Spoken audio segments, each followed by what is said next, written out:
Hi. How I plan an Excel training for a month?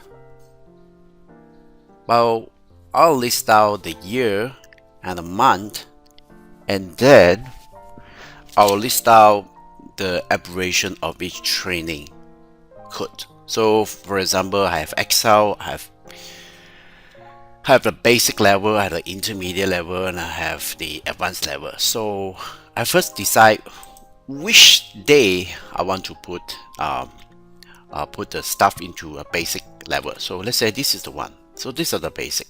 Now notice that the moment I put the basic, it will tell me that I have two classes which is on basic. And the formula to do that is count if. So if you take a look here, this is the count if. So I'm checking on this row, this gray row, how many of them are the value of B, having the value of B, and then just count it. Okay, and then for intermediate, so let's say I want to do another call. So notice that this number will change. So now I have 4, and I can the things that there are green area here is because I change here, right? Let's say I have another stuff, right, by the name of Jackson.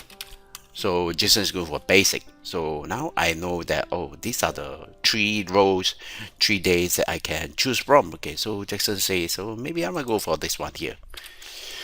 So you are going together with the potato, right? So that is the 2. So that's the 2 of them, right? Jackson is just done 1. And then now Jackson say, I want to look at the intermediate. Let's see what's the option I have. Oh, okay. So maybe I'll go for this one here. Then just put it 1. And then Jackson says, I want to go for A. Ah, that's only 1. Okay, so let's just put that 1.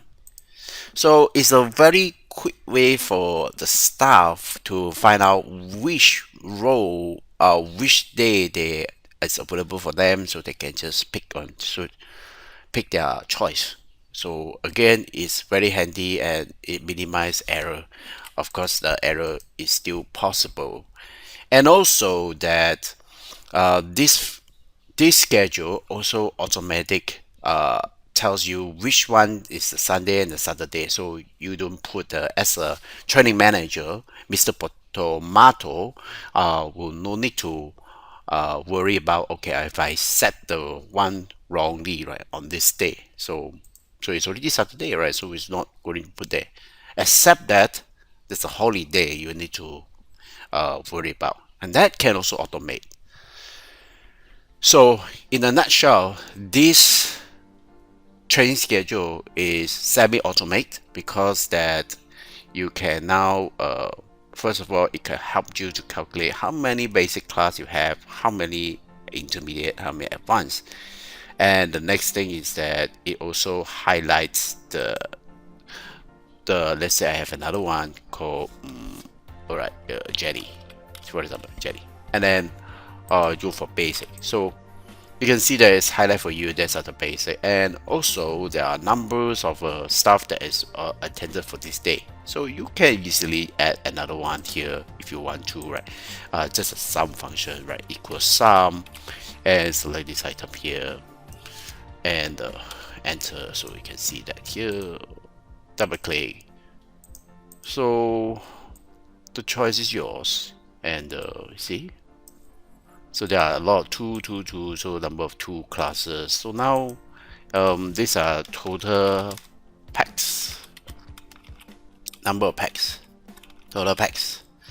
Now if you want to ignore the 0, if the sum is 0, then you just add a if function right there. Is equal to 0, then you know, don't want to do anything. Now if it's yes, then you do a sum.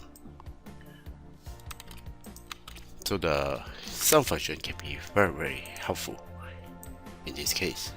So look at that. So these are the total line. So maybe you want to use another color to just to tell the users that this is the one. So see, there are 2, 2, 1, 1, 1. So I have 10 staff, and now it's 7. So who are the 2 not yet? So see. So I hope this is useful to you, and if you want to know how I do this, then do come and watch this next video. Thanks for watching. God bless you. God bless Asia. Together we excel before 50.